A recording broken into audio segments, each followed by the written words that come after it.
समरकंद से तवील सफ़र तय करके आने वाला कासिद सल्तनत इस्लामिया के हुक्मरान से मिलना चाहता था। उसके पास एक ख़त था जिसमें गैर मुस्लिम पादरी ने मुसलमान सिपा सालार कुतैबा बिन मुस्लिम की शिकायत की थी। पादरी ने लिखा, हमने सुना था कि मुसलमान जंग और हमले से पहले कबूल इस्लाम की दावत देते हैं। अगर दावत कबूल ना की जाए तो जिजिया देने का मुतालबा करते हैं, और अगर कोई इन दोनों शराइत को कबूल करने से इनकार करे तो जंग के लिए तैयार हो जाते हैं।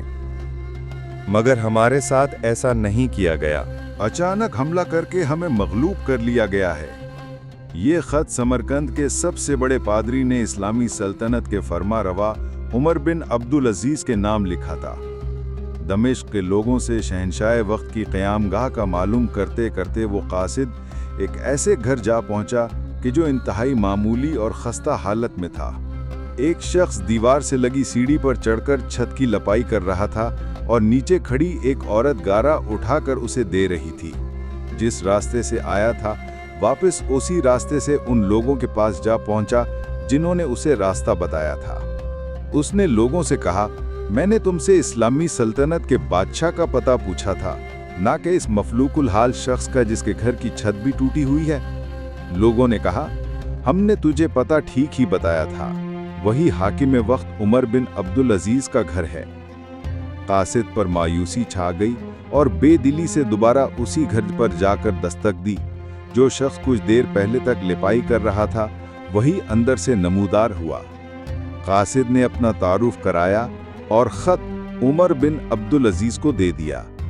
उमर बिन अब्दुल अजीज ने खत पढ़कर उसी खत की पोस्ट पर लिखा, उमर बिन अब्दुल अजीज की तरफ से समरकंद में तैनात अपने आमिल के नाम एक काजी का तकर्रुर करो जो पादरी की शिकायत सुने।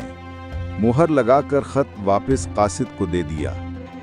समरकंद लौटकर कासिद ने खत का जवाब और मुलाकात का अहवाल जब पादरी को सुनाया तो पादरी भी मायूस और अफसुर्दा हो गया। उसने सोचा, क्या ये वो खत है जो मुसलमानों के इस अजीम लश्कर को हमारे शहर से निकालेगा? उन्हें यकीन था कागज का ये टुकड़ा उन्हें कोई फायदा नहीं पहुंचा सकेगा, मगर कोई और रास्ता भी ना था। चुनाचे खत लेकर डरते डरते अमीर लश्कर और हाकिम समरकंद के पास पहुंचे। हाकिम ने खत पढ़ते ही फौरन एक काजी का तयन कर दिया जो उसके अपने खिलाफ समरकंदियों की शिकायत सुन सके। काजी ने पादरी से पूछा, क्या दावा है तुम्हारा? पादरी ने कहा, कुतैबा के लश्कर ने बगैर किसी पेशगी इत्तला के हम पर हमला किया। ना तो उसने हमें इस्लाम कबूल करने की दावत दी थी और ना ही हमें किसी सोचो विचार का मौका दिया था। काजी ने हाकिम को देखकर पूछा, क्या कहते हो तुम इस दावा के जवाब में? हाकिम ने कहा, काजी साहब, जंग तो होती ही फरेब और धोखा है। समरकंद एक अजीम मुल्क था। इसके कुर्बो जवार के कमतर मुल्कों ने ना तो हमारी किसी दावत को मानकर इस्लाम कबूल किया था और ना ही जिजिया देने पर तैयार हुए थे, बल्कि हमारे मुकाबले में जंग को तरजीह दी थी। समरकंद की ज़मीनें तो और भी सरसब्ज व शादाब और जोरावर थीं। हमें पूरा यकीन था कि ये लोग भी लड़ने को ही तरजीह देंगे। हमने मौके से फ़ायदा उठाया और समरकंद पर कब्जा कर लिया। काजी ने हाकिम की बात को नज़रअंदाज करते हुए दोबारा पूछा, मेरी बात का जवाब दो। तुमने इन लोगों को इस्लाम कबूल करने की दावत, जिजिया या फिर जंग की खबर दी थी? हाकिम ने कहा, नहीं काजी साहब, मैंने जिस तरह पहले ही अर्ज कर दिया है कि हमने मौके से फ़ायदा उठाया था। काजी ने कहा, मैं देख रहा हूं कि तुम अपनी गलती का इकरार कर रहे हो। इसके बाद तो अदालत का कोई और काम रह ही नहीं जाता। अल्लाह ने इस दीन को फतह और अज़मत तो अदल व इंसाफ की वजह से ही बख्शी है, ना कि धोखादही और मौका परस्ती से। मेरी अदालत ये फैसला सुनाती है कि तमाम मुसलमान फौजी और उनके ओहदादारान बमा अपने बीवी बच्चों के अपनी हर किस्म की अमलाक और माले गनीमत छोड़कर समरकंद की हदों से बाहर निकल जाएं और समरकंद में कोई मुसलमान बाकी ना रहने पाए।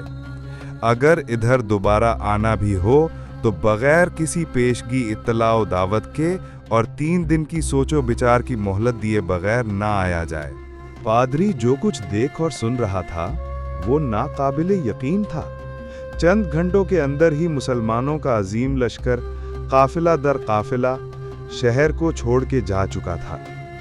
समरकंदियों ने अपनी तारीख में ऐसा कभी नहीं देखा था कि जब ताकतवर फातेह कौम कमज़ोर और मगलूब कौम को यूं दोबारा आज़ादी बख्श दे। ढलते सूरज की रोशनी में लोग एक दूसरे से सरगोशियां करने लगे कि ये कैसा मजहब और कैसे पैरोकार हैं।